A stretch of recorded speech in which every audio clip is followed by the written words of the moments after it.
दोस्तों, आपने बागेश्वर धाम के पंडित यानी महाराज धीरेन्द्र शास्त्री जी का नाम तो जरूर ही सुना होगा। कहते हैं कि वह लोगों के मन की बात जानकर उनकी समस्याओं का समाधान कर देते हैं। ऐसा दावा है कि रामकथा के साथ ही वे दिव्य दरबार लगाते हैं, जिसमें वे चमत्कारिक रूप से लोगों के दुखों को दूर करते हैं। और इसी वजह से बागेश्वर धाम सरकार हमेशा चर्चा में रहे हैं और अभी भी चर्चा में है। लेकिन इस बार महाराज के ऊपर मुकदमा दर्ज करा दिया गया है। जी हाँ, क्या है पूरा मामला और क्या है बागेश्वर धाम के पंडित धीरेन्द्र शास्त्री की पूरी सच्चाई और किसने उन पर मुकदमा दर्ज कराया है? अगर आप भी इन सभी सवालों का जवाब जानना चाहते हैं तो इस वीडियो को बिना स्किप किए हुए अंत तक जरूर देखिएगा। और अगर अब तक आपने हमारे चैनल को सब्सक्राइब नहीं किया तो फटाफट से सब्सक्राइब करके बेल आइकन को भी प्रेस कर दीजिए, ताकि हमारी आने वाली वीडियो की नोटिफिकेशन आपको मिलती रहे। तो चलिए शुरू करते हैं। दोस्तों, बुंदेलखंड के छतरपुर में बागेश्वर धाम है।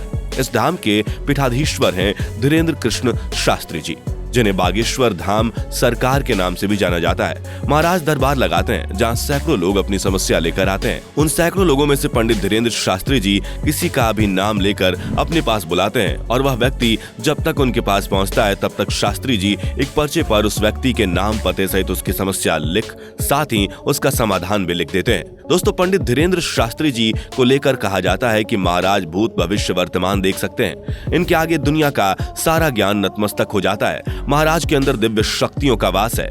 महाराज केवल 3 घंटे सोते हैं और 18 घंटे कथा वाचन करते हैं। कहा तो ये भी जाता है कि महाराज के अंदर स्वयं बजरंग बली का वास है। दोस्तों, महाराज दरबार लगाते हैं जहां वह दूर दूर से आए अनजान लोगों को उनके नाम से बुला लेते हैं। महाराज कहते हैं कि आओ, तुम्हारी अर्जी लग गई है। धीरेन्द्र शास्त्री यही नहीं, लोगों को यह भी बता देते हैं कि उनकी क्या समस्या है, कितना है और कब से है। फलाने व्यक्ति के पिता का नाम क्या है और बेटे का नाम क्या है, उनकी समस्या क्या है और उस समस्या का समाधान क्या है, सब कुछ बाबा एक पर्चे में लिखकर बता देते हैं। वैसे दोस्तों, आज से कुछ साल पहले तक पंडित धीरेन्द्र शास्त्री को कोई नहीं जानता था, लेकिन जैसे जैसे उनकी वीडियो सोशल मीडिया पर वायरल हुई, उनकी फैन फॉलोइंग या आप कह सकते हैं कि उनके भक्तों की संख्या बढ़ती चली गई। और आज तो आलम यह है कि बागेश्वर धाम सरकार के दरबार में रामदेव बाबा से लेकर बॉलीवुड के शहंशाह यानी अमिताभ बच्चन तक हाजिरी लगा चुके हैं। वैसे आपको जानकर थोड़ी हैरानी होगी कि पंडित धीरेन्द्र शास्त्री जी, जो आज एक पहुंचे हुए महाराज के रूप में खुद को स्थापित कर चुके हैं, उनकी उम्र महज 26 साल है और आज यह केवल देश ही नहीं बल्कि विदेशों में भी कथा वाचन करते हैं। पंडित धीरेन्द्र शास्त्री जी अब तक 30 लाख से अधिक लोगों की समस्याओं का समाधान पर्चे पर लिख चुके हैं और 60 लाख से अधिक लोग इनके यहाँ से भोजन खाकर जा चुके हैं। ऐसे में सोचने वाली बात यह है कि क्या बागेश्वर धाम सरकार के अंदर क्या सच में दिव्य शक्तियां हैं? बहुत से लोगों को लगता है कि बागेश्वर धाम सरकार जिन लोगों की समस्या को पर्चे पर उतारते हैं वे उनसे पहले ही मिले हुए हैं, और इसलिए कई मीडिया चैनल वालों ने इस बात की पड़ताल भी की।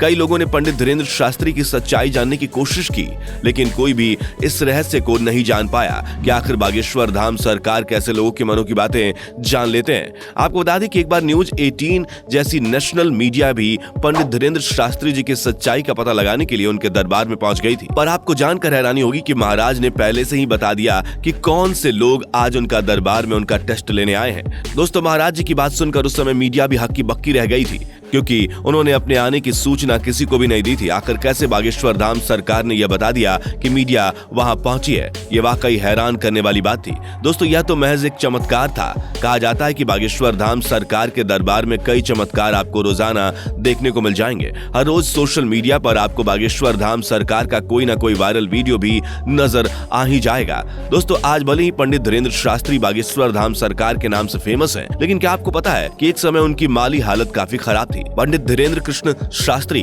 का जन्म 4 जुलाई 1996 को छतरपुर जिले के छोटे से गांव गड़ा में हुआ था। वे बहुत ही गरीब परिवार से संबंध रखते हैं। खुद धीरेन्द्र शास्त्री जी अपने एक दरबार में कहते हैं कि बचपन में उनके पास कभी कभार एक वक्त का भोजन भी नहीं मिलता था। हमारे पिताजी गरीब थे और वे दान दक्षिणा लेकर ही हमारा भरण पोषण करते थे।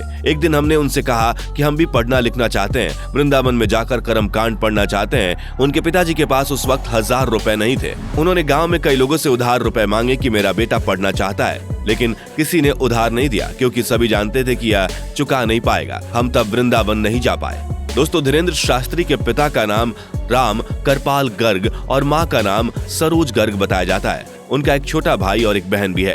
कहा जाता है कि पंडित धीरेन्द्र शास्त्री जी के दादाजी एक सिद्ध संत थे जिनका नाम भगवान दास गर्ग था। वह निर्मोही अखाड़े से जुड़े हुए थे, वे भी दरबार लगाते थे। दोस्तों, पंडित धीरेन्द्र शास्त्री अपने दादाजी को ही अपना गुरु मानते हैं। उनके दादाजी ने ही उन्हें रामायण और भागवत गीता का अध्ययन करना सिखाया था। पंडित धीरेन्द्र कृष्ण शास्त्री जी खुद बताते हैं कि उन्होंने बड़े मुश्किल हालातों में 8वीं तक पढ़ाई अपने गांव में की। उसके बाद की पढ़ाई के लिए वे रोजाना 5 किलोमीटर पैदल चलते थे। 12वीं तक की पढ़ाई पूरी करने के बाद उन्होंने BA प्राइवेट किया, लेकिन बाद में हनुमान जी और उनके स्वर्गीय दादाजी की ऐसी कृपा हुई कि उन्हें दिव्य अनुभूति का एहसास होने लगा और वे भी लोगों के दुखों को दूर करने के लिए दादाजी की तरह दिव्य दरबार लगाने लगे। दोस्तों, कहते हैं कि पंडित धीरेन्द्र कृष्ण शास्त्री 9 वर्ष की उम्र में ही वे हनुमान जी बालाजी सरकार की भक्ति, सेवा, साधना और पूजा करने लगे थे। इसी साधना का उन पर ऐसा असर हुआ कि बालाजी की कृपा से उन्हें सिद्धियां प्राप्त हुई। दोस्तों, आज पंडित धीरेन्द्र शास्त्री जी महज 3 से 4 घंटे की नींद लेते हैं और दिन भर कथा वाचन करते हैं, लेकिन फिर भी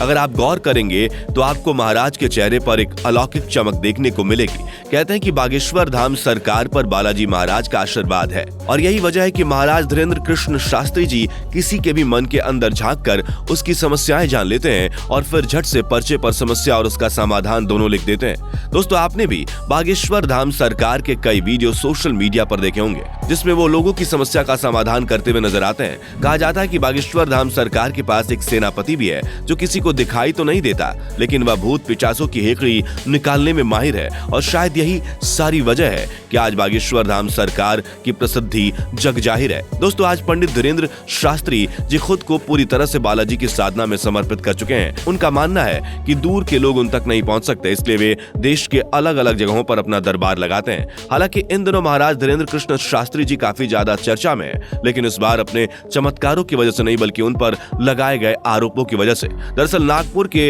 रेशमा बाग मैदान में 7 और 8 जनवरी 2023 को बागेश्वर धाम सरकार के दिव्य दरबार का आयोजन किया गया था, जिसमें बागेश्वर धाम सरकार पर अंधश्रद्धा निर्मूल समिति के संस्थापक और राष्ट्रीय संगठन श्याम मानव जी ने आरोप लगाया है कि महाराज धीरेन्द्र कृष्ण शास्त्री ने चमत्कारी दावे करके अंधविश्वास फैलाते हैं। समिति का कहना है कि बाबा जी झूठे दावे करते हैं। समिति ने महाराज धीरेन्द्र कृष्ण शास्त्री के खिलाफ अंधविश्वास, जादू टोना फैलाने का आरोप लगाया है और सिर्फ आरोप ही नहीं लगाया है बल्कि महाराज धीरेन्द्र कृष्ण शास्त्री को गिरफ्तार करने की मांग करते हुए पुलिस में मुकदमा भी दर्ज कराया है। जिन्हें नहीं पता उन्हें बता दें कि अंधश्रद्धा निर्मूल समिति अंधविश्वास और जादू टोना फैलाने वालों के खिलाफ काम करती है। समिति का ये कहना है कि हमने पंडित धीरेन्द्र शास्त्री जी को चुनौती दी थी कि वे सबके सामने चमत्कार करके दिखाए। अगर वे सही साबित हुए तो हम 30 लाख रुपए देंगे, लेकिन पंडित धीरेन्द्र शास्त्री जी ने चुनौती को स्वीकार करने के बजाय जरूरी काम का हवाला देकर 2 दिन पहले ही कथा खत्म करके चले गए।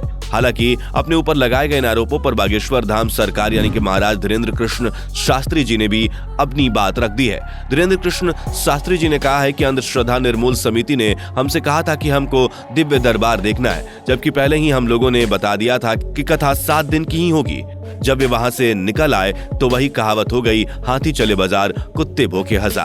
दोस्तों, शास्त्री जी ने आगे कहा कि ये सब लोग धर्म विरोधी लोग हैं। जब हम नागपुर में 7 दिन तक कथा करते रहे, 2 दिन दिव्य चमत्कारी दरबार लगाए रहे, तब उनको क्या हो गया? दरबार के दौरान वह आते तो बता देते उन्हें चमत्कार। हमारा दरबार अभी भी सभी जगह लग रहा है। हमको कोई प्रमाण पत्र देने की आवश्यकता नहीं है और न ही हम किसी प्रमाण पत्र को देने के चक्कर में हैं। न हम कोई दावा करते हैं, न कोई चमत्कार करते हैं और न कोई दरबार लगाते हैं। हम तो बाबा जी यानी बागेश्वर बालाजी की सेवा करते हैं। हम आगे भी दरबार लगाते रहेंगे, इसलिए जिसको संदेह है वो दरबार में आए। दोस्तों, हम आपको बता दें कि चाहे कोई कितना भी आरोप लगाए, लेकिन यह बात कहीं ना कहीं सच है कि बागेश्वर धाम सरकार में दिव्य शक्तियां हैं और इस बात को खुद बागेश्वर धाम सरकार ने कबूल किया है। महाराज का कहना है कि उन्हें ये दिव्य शक्तियां उनके दादाजी से मिली है। वैसे पंडित धीरेन्द्र शास्त्री जी देखने में किसी हीरो से कम नहीं लगते। बहुत सी महिलाओं का दिल उन्हें देखकर धड़कने लगता है, लेकिन महाराज जी ठहरे बाल ब्रह्मचारी। उन्हें इन सब से कोई मतलब नहीं है। दोस्तों, आज बागेश्वर धाम सरकार के दरबार में हर दिन लाखों भक्तों का तांता लगा रहता है। कहा तो ये भी जाता है कि खुद प्रधानमंत्री नरेंद्र मोदी भी